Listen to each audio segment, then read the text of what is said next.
আজকে আমরা কথা বলবো গুরুত্বপূর্ণ একটা বিষয় নিয়ে। বাংলাদেশে এখন বর্তমানে দেখা যাচ্ছে খুবই বেশি তেলের সংকট। আর এই তেলের সংকটের কারণে আমরা সাধারণ জনগণ কি ভোগান্তিতে পড়ছি তা তো আমরা নিজের চোখে দেখতে পাচ্ছি।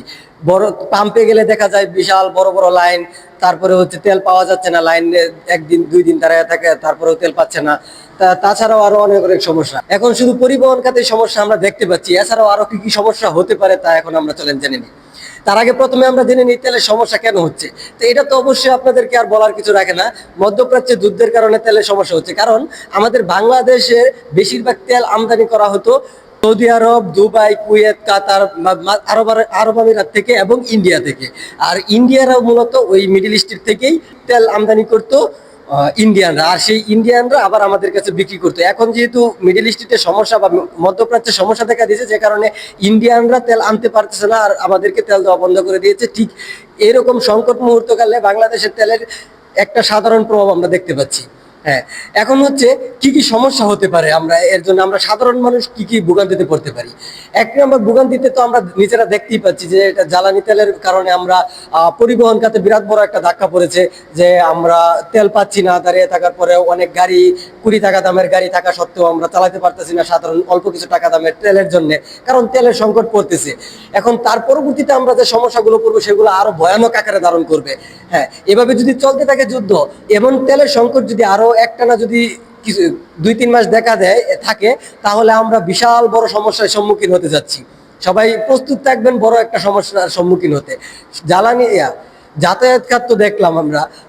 এখন 2 নম্বরে দেখেন আমাদের হচ্ছে বিদ্যুৎ। আমরা জানি আমাদের বাংলাদেশে বিদ্যুৎ উৎপন্ন হয় তেল থেকে বা জ্বালানি থেকে, বেশিরভাগ কয়লা, গ্যাস, তেল থেকে উৎপন্ন হয়, যা মিডল ইস্টের থেকে আসে। তো এখন বর্তমানে যেহেতু ওগুলো আসা মিডল ইস্টের থেকে আমদানি করা বন্ধ হয়ে গেছে, সে কারণে আমরা বাংলাদেশে তেলের সংকট, কয়লা, গ্যাস এগুলোর সংকট দেখা দিবে। আর যে কারণে বিদ্যুৎ উৎপাদন কমে যাবে।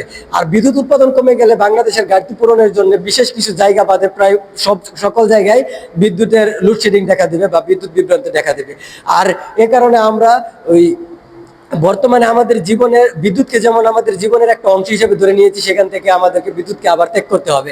তারপরে যে আমরা শুধু বিদ্যুতের সমস্যা দেখা দিবে এখানে আমরা থেমে থাকলে হবে না। তারপরে দেখেন আমাদের আরো বড় সমস্যা আমাদের সামনে আছে। আরো বড় সমস্যা কি? আরো বড় সমস্যা হচ্ছে তেল আমাদের জীবনে প্রত্যক্ষ বা পরোক্ষভাবে সকল দিক দিয়ে আমাদের জীবনের উপরে ইন্টারাপ্ট করে।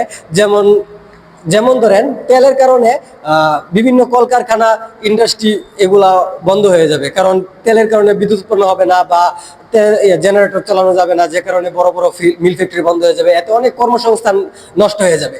যে কারণে আমাদের বাংলাদেশ, যেহেতু আমাদের বাংলাদেশে আগে থেকেই অনেক অনেক বেকার রয়েছে, এখন যদি আবার কলকারখানা বন্ধ হয়ে যায় তাহলে আরো বেশি বেকারত্ব দেখা দিবে, যে কারণে একটা বিশাল বড় সমস্যা আমাদের আসতে যাচ্ছে সামনে। তাছাড়াও রয়েছে খাদ্য সমস্যা। এখন বলতে পারেন যে খাদ্যের সাথে তেলের কি সম্পর্ক, আমরা তো আর জ্বালানি তেল খাই না, খাদ্য তেলের কি সমস্যা হবে?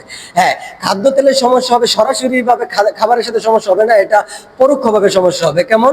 আমাদের কৃষি খাতে বড় ধরনের সমস্যা হবে। যেমন বর্তমান আমাদের বাংলাদেশের কৃষি খাত পুরোপুরি জ্বালানি তেলের উপর নির্ভরশীল।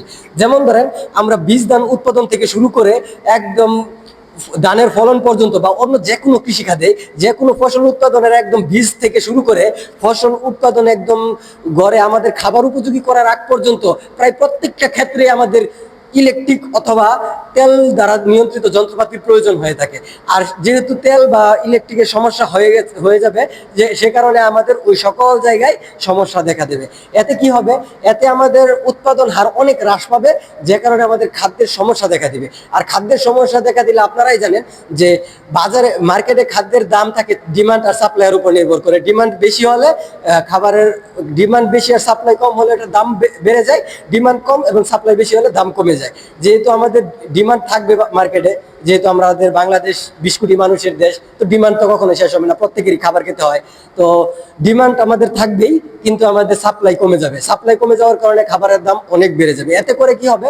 যাদের অনেক টাকা আছে ওদের সমস্যা নেই, সাময়িকভাবে একটু বেশি খরচ হবে, কিন্তু ওদের কোনো সমস্যা হবে না। যারা নিম্নবিত্ত বা দরিদ্র সীমার নিচে আছে, যেহেতু বাংলাদেশে প্রচুর মানুষ দরিদ্র সীমার নিচে আছে, ওদের সব থেকে বড় সমস্যাটা হবে খাবার কিনতে গেলে খাবারের দাম দ্বিগুণ থেকে এমনকি 3-4 গুণও বৃদ্ধি পেতে পারে।